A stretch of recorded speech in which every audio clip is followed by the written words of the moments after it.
আর মুকেশজি আসেন বাংলার ডাকে আমন্ত্রণে, তাই সবাই যাচ্ছে।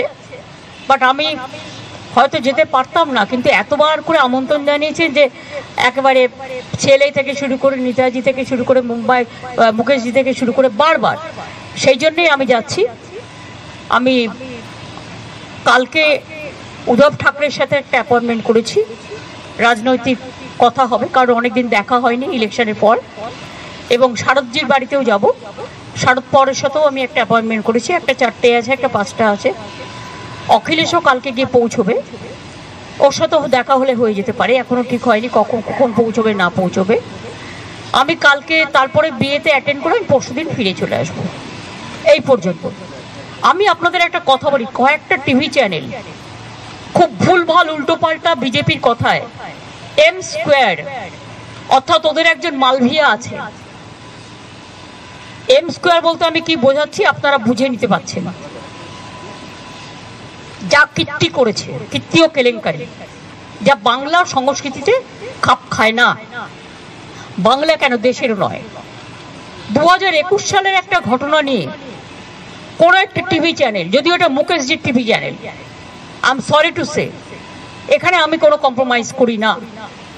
21 সালের ঘটনা নিয়ে আমার ইলেকশন ড্যামেজ করবার জন্য গত 72 ঘন্টা ধরে একতরফাভাবে একই নিউজ দেখিয়ে গেছেন। অথচ সেই সময়টা অর্জুন সিং ওখানকার এমপি ছিলেন, এবং যারা করেছিল তারা কিন্তু অ্যারেস্ট হয়ে এখনো জেলে আছে। যেমন আমি আজকে একটা ঘটনা দেখলাম ভাইরাল করছে, রানীবাদে একজন মারা গেছে, সব মৃত্যুই দুর্ভাগ্যজনক। আমি খোঁজ নিয়েছি, নিয়ে জানতে পারলাম ওটা একটা ফ্যামিলি ম্যাটার, পার্সোনাল এনিমিটি, সেটাকেও ইট ইজ নাথিং পলিটিক্যাল। তাও পুলিশ যে অ্যাকশন নেয়, পুলিশ অ্যাকশন নেবে, এটা পুলিশের ডিউটি।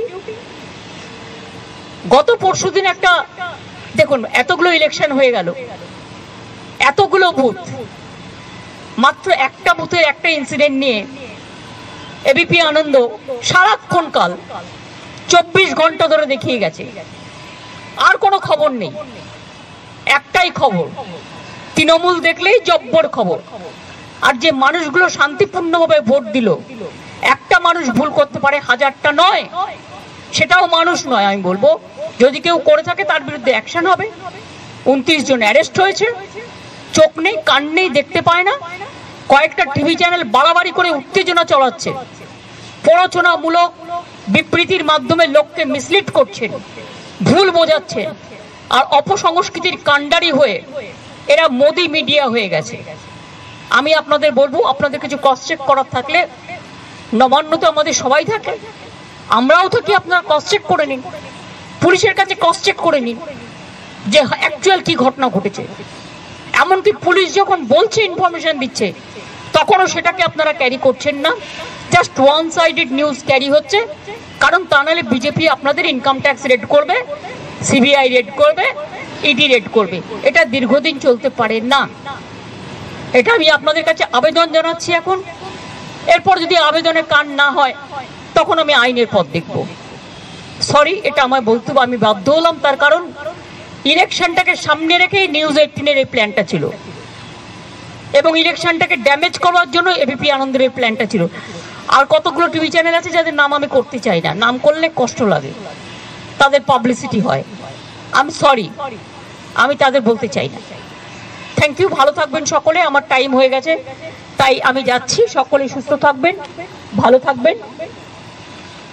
আমি চাই উল্টোরথ এবং মহরম সবকিছু শান্তিপূর্ণভাবে হোক, যাতে কোনো অসুবিধে না হয়।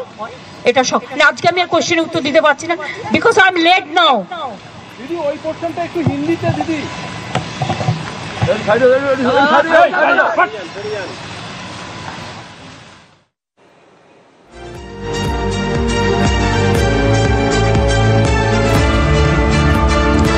মুখ্যমন্ত্রী